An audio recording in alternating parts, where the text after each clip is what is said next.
Banyak hal yang kita cintai di dunia ini. Banyak juga hal yang kita tidak suka dan benci di dunia ini.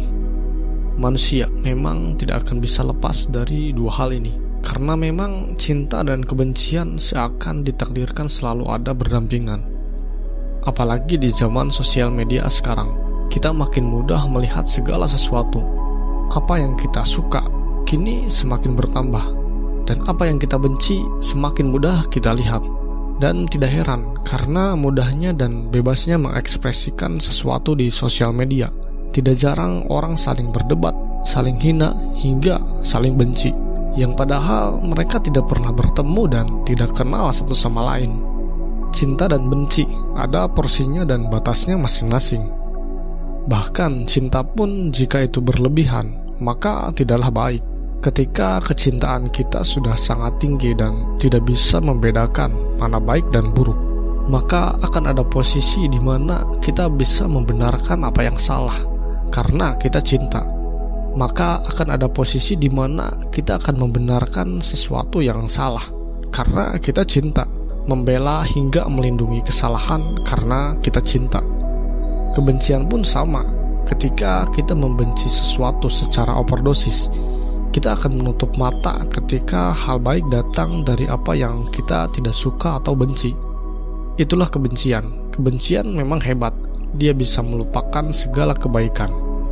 Seseorang yang berbuat baik sebanyak apapun dan dia berbuat satu kesalahan, maka satu kesalahan itu yang akan paling diingat. Jangan juga karena kita tidak suka akan suatu hal hingga kita berlaku tidak adil.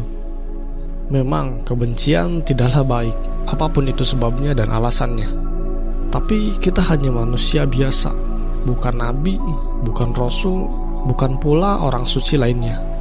Manusia tempatnya salah, marah, benci.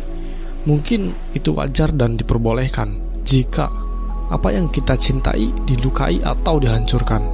Dan berikut hal-hal yang menurut saya wajar ketika seseorang menjadi pembenci.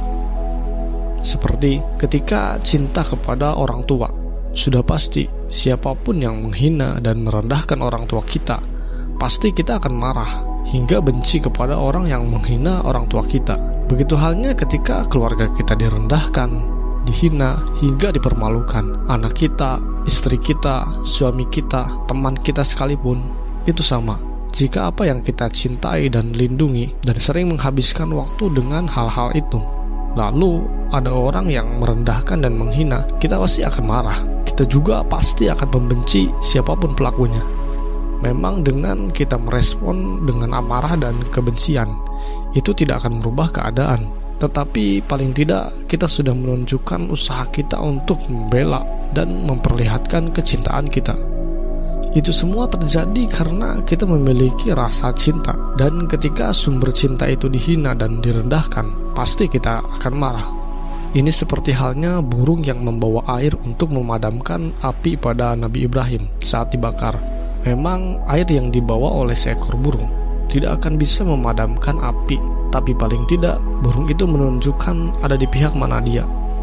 Kebencian dan cinta selalu menjadi aktor selama ini dalam perjalanan zaman.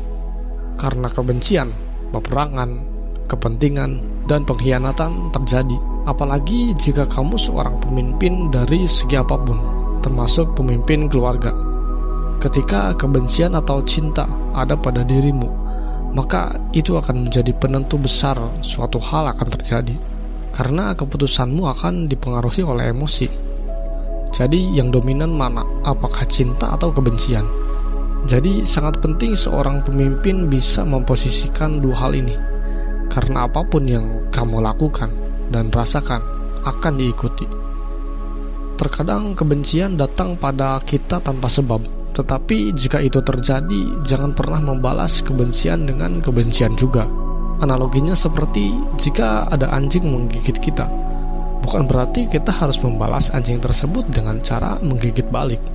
Cukup biarkan dan jangan pernah dianggap, kecuali jika kamu yang salah dan membuat kesalahan. Minta maaflah dan buat keadaan menjadi lebih baik.